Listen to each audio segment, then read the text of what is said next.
Hey guys, it's Boki here, and in today's video, I'm going to help you get inspired when you're lacking some of that creative mojo that you need in your sewing room.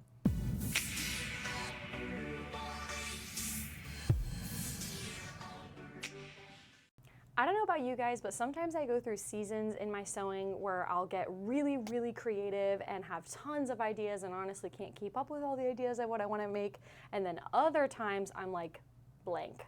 Can't think of anything. Sometimes I just go in my sewing room and I'm just staring at my fabric collection like, okay, that was it, and I walk out. So hopefully today's video will inspire you to get a little creative. Today's not all just about sewing projects. I have some other ideas to get those creative juices flowing in your mind. So let's get started into an easy way that you can organize your accessories at home. This is one of my favorite projects to do here in the store and at home when you buy all those accessories and you're trying to keep track of everything. There's so many things that sewing machines come with nowadays. I mean, there's machines that come with 20 plus accessories. This is my favorite way to get organized. So this is the perfect project if you're really just not in the mood to sew or you don't feel like pulling everything out and coordinating a project.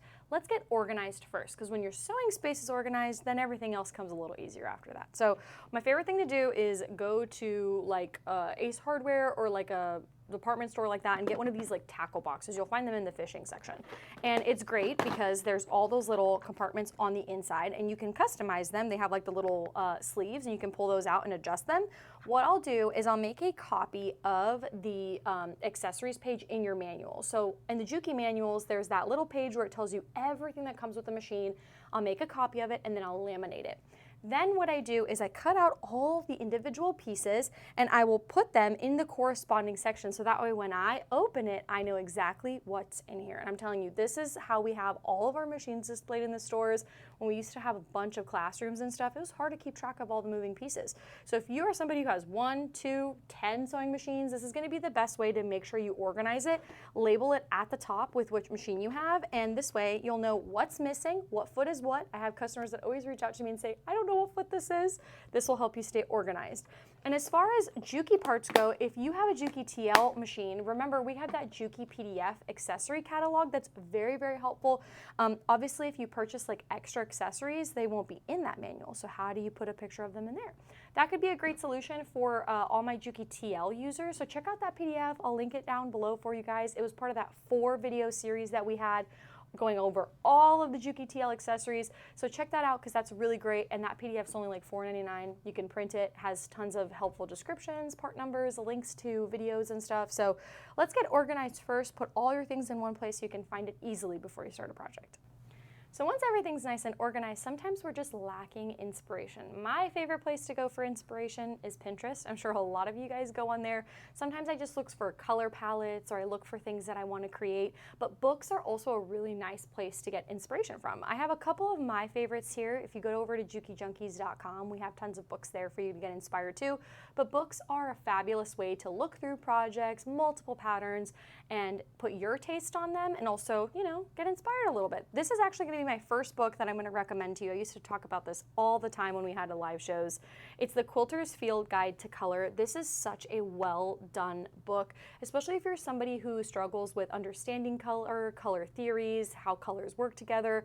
Color is so much more than just red, orange, yellow, green, blue, violet. It's like so much more to it. Temperature, mood, how things feel. So this book is brilliant. It walks you through all of the different ways colors work together. There's exercises for you to practice those colors. You actually get to create these little like bear claw blocks as you go. So by the end of you going through this book, you'll have a beautiful quilt to show off. But I think this is my favorite part. You get this giant swatch card at the end of the book and you cut all these out so that way you can play with color. You go through the exercises and you organize which are cool, which are warm, which make you feel like more happy, which are more moody colors. So this is a brilliant hands-on type of book to get inspired without necessarily having to sew. You're just going through some exercises and getting inspired by all the beautiful colors.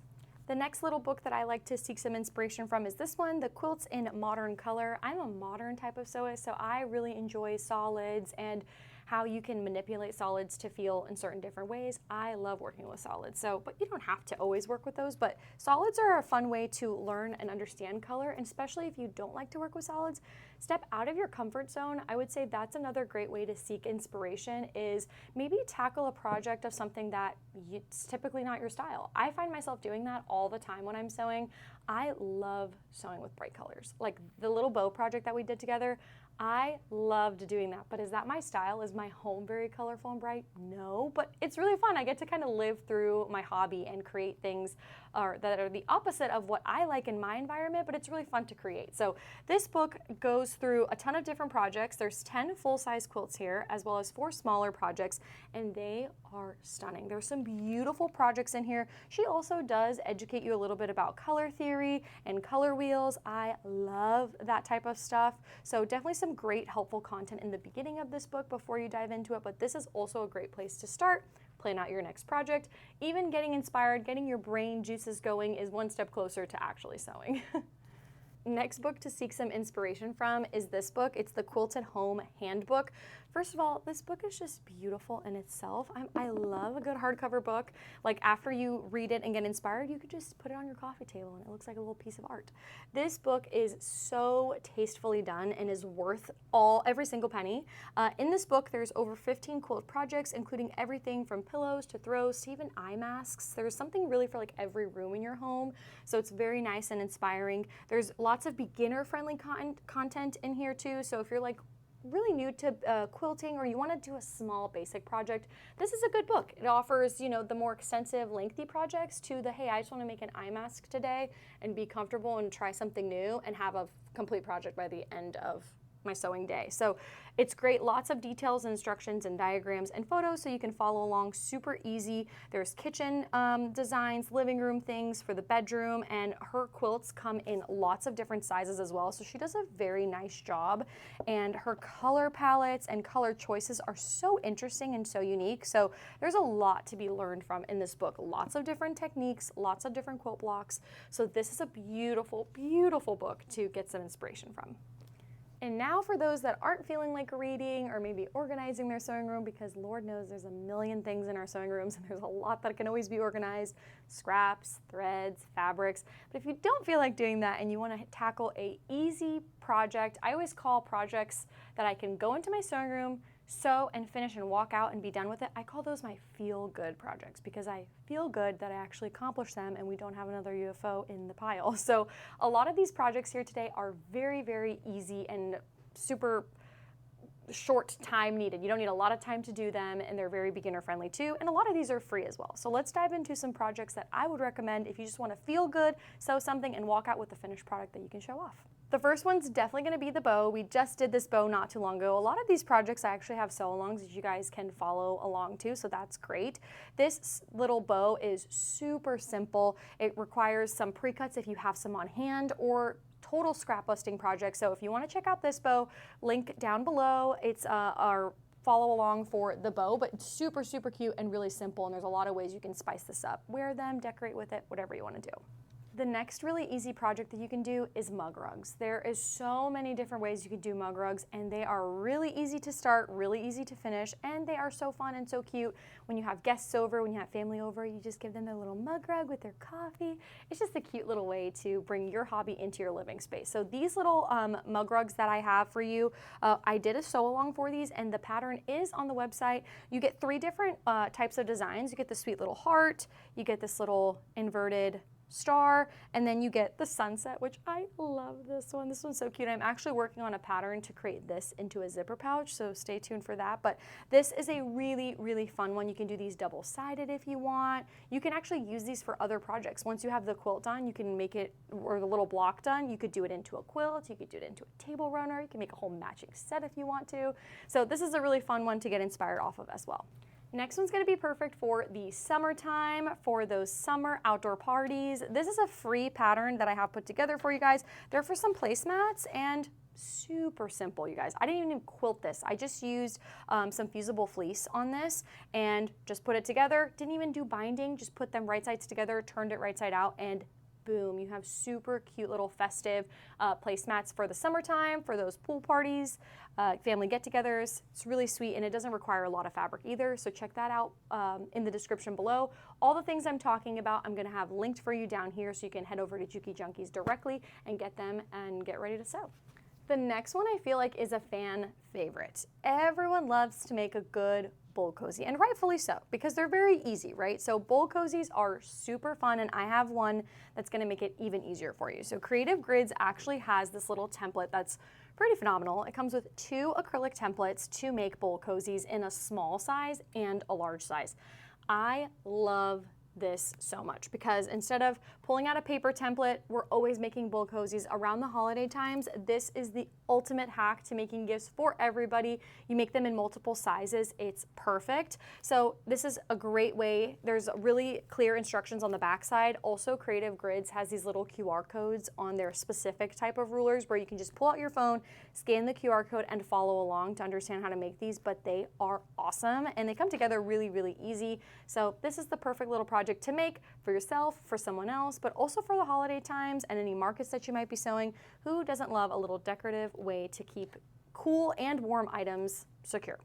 The next one is definitely one of my favorite projects because I always think about when we first made these bucket hats together. And when I talk about in the past, I used to do live shows all the time and I had so many projects we used to create together, and this was one that nearly about broke the internet, is when we started making these bucket hats. A bucket hat is the perfect project for the summer. There's so many hacks. You can make these brims longer.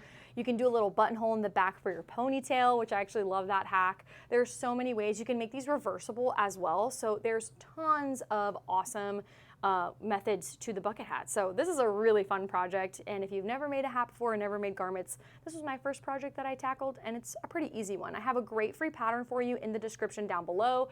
She does a great job of multiple sizes. I've made the baby size one too, and it's so, so sweet, so you can make some for your grandchildren this summer, but the bucket hat is a really, really good summer project.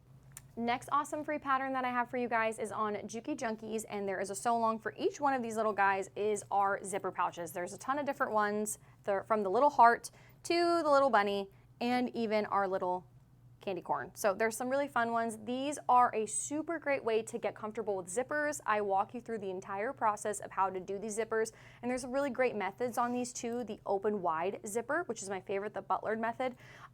This is a great project. It's free and there's a video tutorial, so these are great little give outs to give away or just start getting your hands into zippers. I know zippers can be a very intimidating category, so this is a perfect way to start. You don't have to spend any money to get started on it, and the free patterns are accessible on JukiJunkies.com. Another super feel-good project is these really convenient car trash totes. These are awesome. I didn't actually put my Velcro on it now that I think about it, but I know this kind of looks like a bib. I used to joke around when we actually made these that it looked like the perfect bib for like taco night. So when you're eating your tacos and everything falls out, you have all the leftovers afterwards and you just pour it in.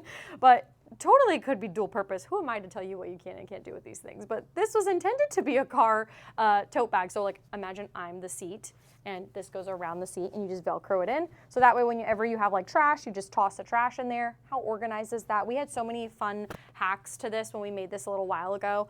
You could do like a waterproof vinyl on the inside so that way it's easy to clean. You could do iron-on vinyl and make it, you know, wipeable and things like that. But there's so many fun ways to do this, and this is super beginner friendly. Very, very simple. I'll link this pattern down for you below. It was from a really awesome blog that I had found. I love free patterns if you guys can't tell. So that's a really good one, and everybody should have one of those in their car because our cars are like the easiest thing to get messy. So you get creative, you get cleaning your car, you got to sew a little bit, you had your creative juices going. It's a win-win situation. Well, I hope you guys enjoyed this really kind of simple video, but I love talking about things like this. I love helping you get inspired and thinking of new things.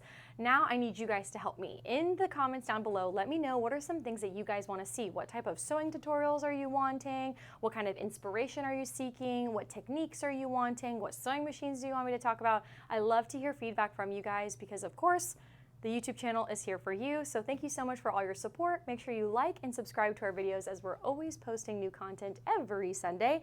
And let me know down below what you want to see next. I'll see you guys soon. Bye.